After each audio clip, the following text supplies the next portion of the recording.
अस्सलामुअलैकुम विभा जी, क्या हाल है?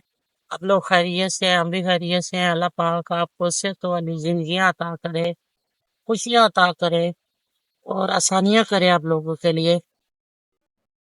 और आपके सदके मैं गुनहगार अपने बच्चों और अपने और अपने खानदान वालों के लिए दुआ गो हूं।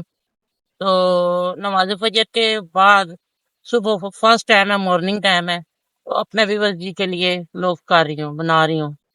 तो आप हमारे साथ तामन किया करें, हमारे चैनल को ज्यादा से ज्यादा लाइक शेयर और सब्सक्राइब किया करें।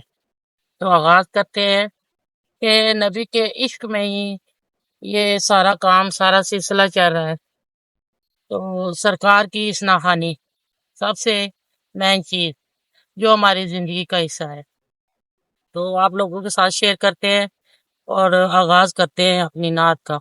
काबा विखाना ए रब मैनू काबा विखाना ए वेखी जदों सोहणे ने बुलाना ए वेखी जदों सोहणे ने बुलाना ए रब मैनू काबा विखाना ए वेखी जदों सोहणे ने बुलाना ए भागां वाला एक दिन आना ए भागां वाला एक दिन आना ए वेखी जदों सोहणे ने बुलाना ए वेखी जदों सोहणे ने बुलाना ए भागां वाला एक दिन आना ए वेखी जदों सोहणे ने बुलाना ए वेखी जदों सोहणे ने बुलाना ए करना में काबे दा तवाफ हो जाने जुर्माने माफे करना काबे दा तवाफ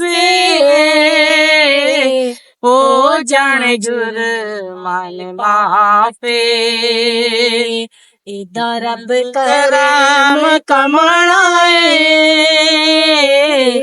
इदा रब करम कमाना ए वेखी जदों सोहणे ने बुलाना ए वेखी जदों सोहणे ने बुलाना ए रब मैनू काबा विखाना ए रब मैनू काबा विखाना ए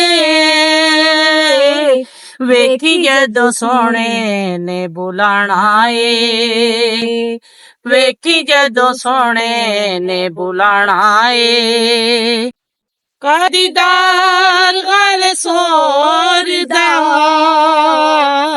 हर हीरा दे हर मोड़दा हर हीरा दे हर मोड़दा चुम चुम अखियां नू लाना ए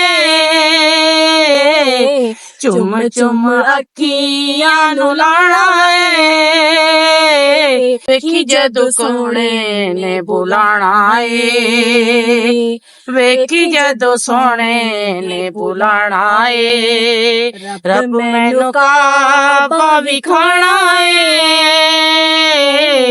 रब मैनू काबा विखाना ए वेखी जदों सोहणे ने बुलाना ए वेखी जदों सोहणे ने बुलाना ए।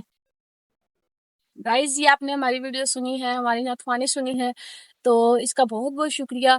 इसी के साथ हमारे चैनल पे न्यू है, वो हमारे चैनल को सब्सक्राइब करें और लाइक करें और शेयर करें। आपकी मोहब्बतों का बहुत बहुत शुक्रिया। अल्लाह हाफिज।